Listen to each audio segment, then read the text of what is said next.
It is August 1177. Under the baking oriental sun, Philippe of Alsace disembarks in the Acre harbour and heads into the cool shadows of its sumptuous towers. He is greeted by a retinue of the illustrious personages of the Kingdom of Jerusalem, but the king himself, the 16-year-old Balwadin IV, awaits Philippe's arrival at the palace.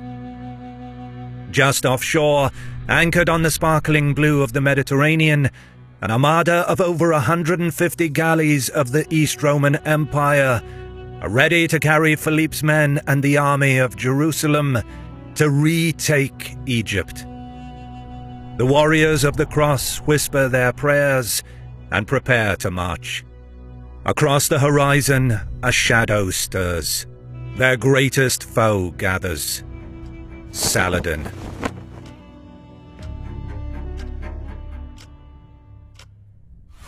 Amidst the preparations for the Crusader expedition, cracks appear in the Latin and Byzantine coalition, this time among the Franks themselves.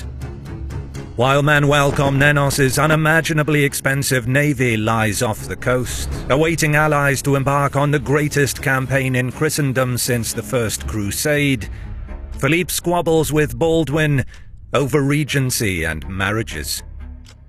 Balwadin, ill not only from his ever-expanding leprosy but also a recurrent malarial fever, wishes for Philippe, who is his first cousin, to take the custodianship of the crown. But Philippe is unwilling and pleads that he has only come to the Holy Land as an ordinary pilgrim, not as a ruler. Instead, he is keen to marry one of Balwadin's sisters, Sibylla and Isabella, into his own family. This political jockeying causes consternation in the Jerusalem elite, and the ill-tempered back and forth stretches on for months. Eventually, Philippe resolves that he will move north, taking up arms with his men and fighting alongside Raymond of Tripoli and Bohemond of Antioch. Balwadin is seemingly too ill to join the campaign, so the majority of the kingdom's fighting men move with the Count, 100 knights and 2,000 infantry. Their goal is to alleviate pressure on Antioch by clearing the town of Harim, situated just 18 miles from the city. In addition, the majority of the militant holy orders join Philippe, leaving just a few of their number in the south around Jerusalem. Seeing there will be no invasion of Egypt this year, the fleet from Constantinople departs north also. Philippe and Raymond, on their way north, raid Hama before joining Bohemond in the investment of Harim. Back in Jerusalem, the silence in the palace is disturbed only by the tolling of church bells and the laboured breathing of the young king. But to the south, past the sands of the Sinai, comes the throb of war drums and the rattle of sabre and stirrup. By late October 1177, Saladin learns that the Roman fleet sailed home, and most men of the army of Jerusalem marched north. This is an opportunity that he will not pass up. Saladin marches at once and leaves his heavy baggage at Al-Arish, bringing only a train with limited supplies, so he can move faster in enemy territory. He sends numerous detachments of fast cavalry ahead of the main army, their task to loot, forage and seize weakly defended towns in order to secure additional provisions for the troops. By mid-November, Balwadin scouts inform him that a substantial force is moving toward his kingdom. Despite being tormented by his lethal malady, the young king finds the strength to assemble a force and moves south to intercept Saladin at Ascalon. The Crusaders number around 375 knights and 80 Templars. Contrary to some sources, Balwadin led his men on horseback and was not carried on a litter. At this stage of his life, aged 16, his leprosy disabled his right arm, but did not prevent him from riding.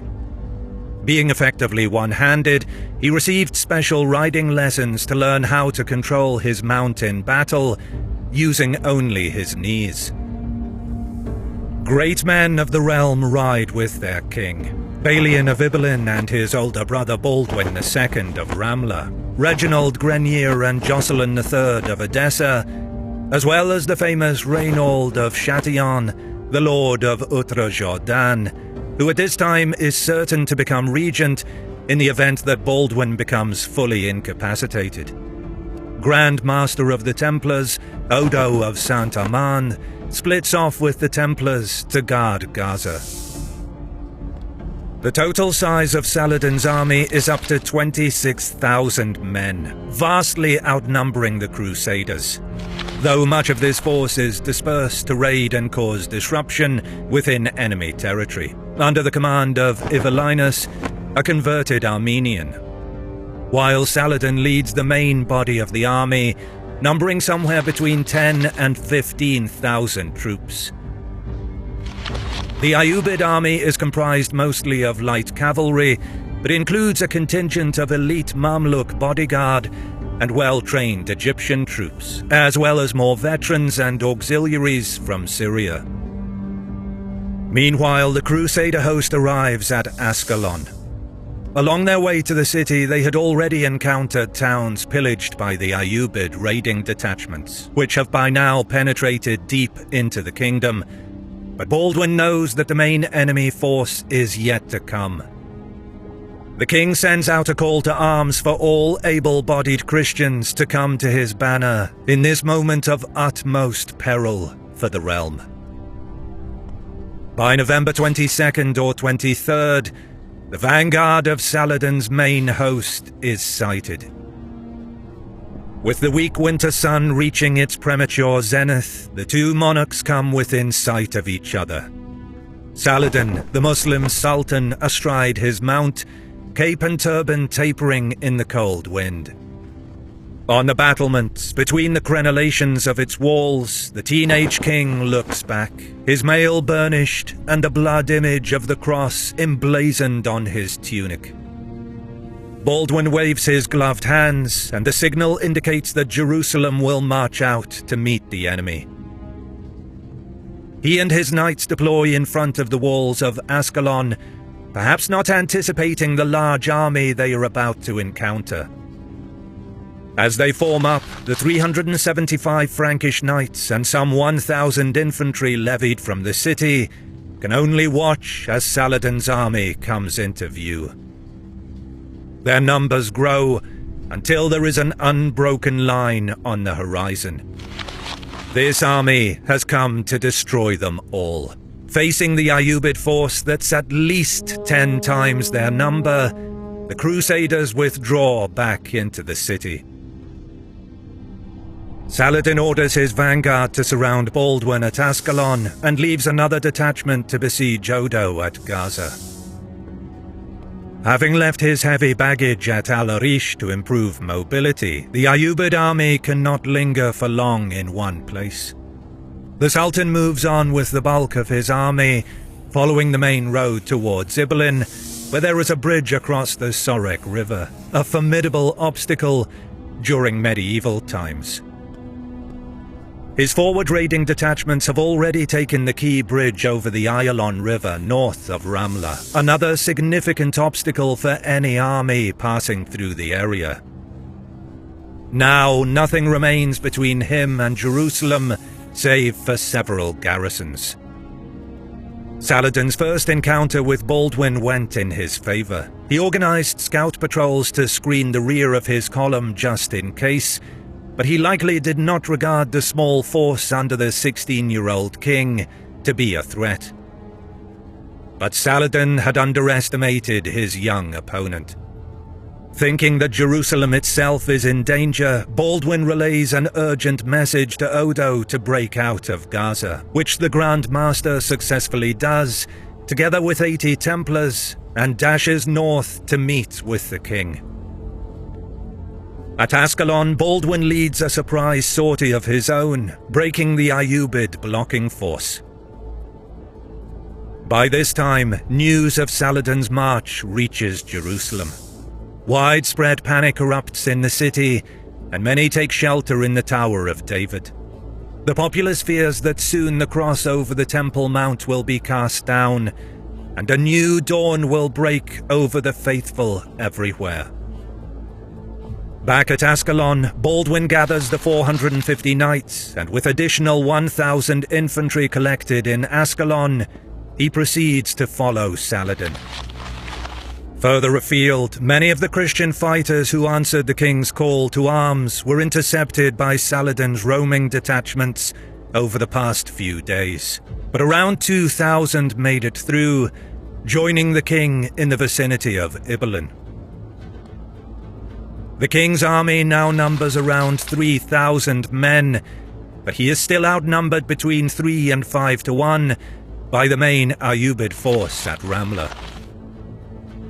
On November 24th, the Crusaders are spotted by Muslim scouts. Saladin can see Balduin's banner. The King of Jerusalem is within reach. The Crusaders have grown in number.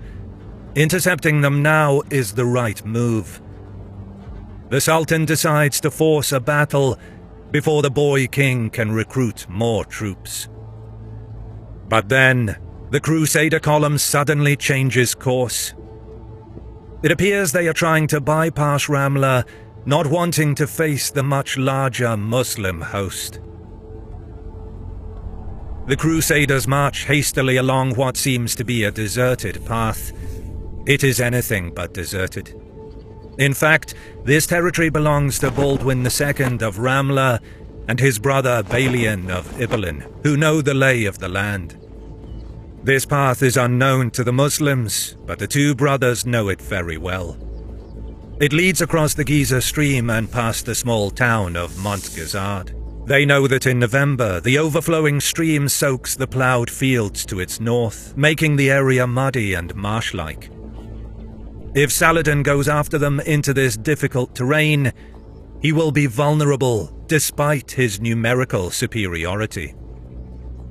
King Balduin and Reynold agree that this is where they will confront Saladin. The added benefit of choosing this location is that if the Crusaders were to be defeated, they could easily evade any Muslim pursuers by using the path to escape east into the mountains and towards Jerusalem. By the time the Sultan begins crossing the stream at Montgazard, the Crusaders are rounding the ridge to the east and going out of sight into the valley beyond. The Sultan moves sharply, but without the frantic rush with which his campaign progressed at its outset. Constrained by the topography, his column piles up near the bridge, and additional effort is needed to maneuver the army through the soggy ground and across the stream's ravine. There seems to be no danger of an ambush at the crossing point, as the Crusader army is at least 3 miles, or around 5 kilometers, to the east. Saladin and his officers urge the men on, as they want to close the distance with Balduin. By around noon, some 9,000 troops have crossed, but once the Sultan reaches the eastern side of the ridge, he sees that the Crusaders are waiting in battle formation in the valley below. At most, the young king now commands 500 heavy knights, trained in elite warfare since childhood, but these are a fraction of Saladin's 2,500 heavy cavalry. Behind the line of knights is the larger component of 2,500 infantry, assembled in the days prior to the battle. Realizing the danger, Saladin hastily begins forming his lines, but it is too late. Balduin, finding an energy he attributes to nothing less than the Holy Spirit, moves his men with iron faith and prevails on them to ride with him. The knights follow in his wake. Saladin's main focus is to organize his mounted archers and heavier squadrons, knowing that the first charge of the heavy Crusader cavalry will be the most difficult to overcome. Once the knights make contact, his outer wings will flow around and envelop them in a crushing flanking maneuver. Crusaders can see that the Ayyubids are forming up along the top of the ridge and possess a clear terrain advantage. Every moment lost, Baldwin knows, is a moment in which Saladin will gain strength. The young king goes into full gallop. The knights ride on through the hail of bolts that drop out of the sky. Their armor renders the vast majority of the shots harmless. Saladin's bodyguard in their yellow tunics close around him as the deluge of men and animals comes on without interruption. Muslim lances are thrust down as the Crusader cavalry pummels into the Ayyubid line. To Saladin's dismay and consternation, the shock of Baldwin's charge wedges deep within his ranks, men flying backward as though they are puppets yanked by a string. Knights break or lose their lances and draw swords, cutting through the front lines of the Ayyubid formations. Seeing that they are getting discomfortingly close, Saladin gives the order for the cavalry on the flanks to move out and around the Crusader line to attack them from the wings and the rear. But his cavalry are rooted to the spot, as the Latin infantry has arrived in good time and are supporting Baldwin's cavalry attack, precluding the Ayyubid companies from attacking the flanks. The Latins in the fore, with the Templars at their centre, burst through his lines of guards, and for a moment the Sultan is completely undefended. A helmeted knight, his face completely obscured by a steel visor, aims his horse through the opening and rides full force for the Sultan. Saladin's eyes widen. He raises his own weapon, but the Frank has the reach and the motion. 3 of his bodyguards wrest themselves of their own attacks to prevent the attack on their Sultan. Saladin is quickly pulled to the rear, and there he attempts to rally and inspire his soldiers. A cavalry charge is attempted to push the Latins back. Fierce fighting erupts, and for the first time the Crusaders lose momentum. But the army of the Leper King is too closely packed and supported by both foot and horse companies working together. Saladin attempts another charge in the wake of the first. Another flurry follows, but this too comes to nothing, the desultory feeling amongst the Muslim rank and file starting to grow. The Crusaders, with the captains at their head, begin the final charge. The men of the proud army of Egypt and Syria are scattered from the field. Worse for Saladin, the enemy push has arrived just as some of his carriages clogged up the bridge. His retreating troops find themselves pressed against the river ford, resulting in massive losses. The teenage monarch Baldwin has won a victory of unparalleled decisiveness over the Sultan famed for his valor and ingenuity in battle. Exact numbers are not known, but William of Tyre writes that the Latins lost around 1,000 men, while nearly the entire Muslim army was annihilated at Montgazard. Though this is certainly an exaggeration, Saladin surely suffered significant casualties. Worse is to come for the Ayyubids in the aftermath. With their army splintering into even more disparate groups, the countryside that they had been pillaging now turns on them as the Latins and the Bedouin clans enact massacres and looting on the fleeing companies. Fast messengers are sent to Cairo, where the decree goes out that Saladin has won a huge victory and his person is safe. He and his illustrious soldiers will soon return to the city.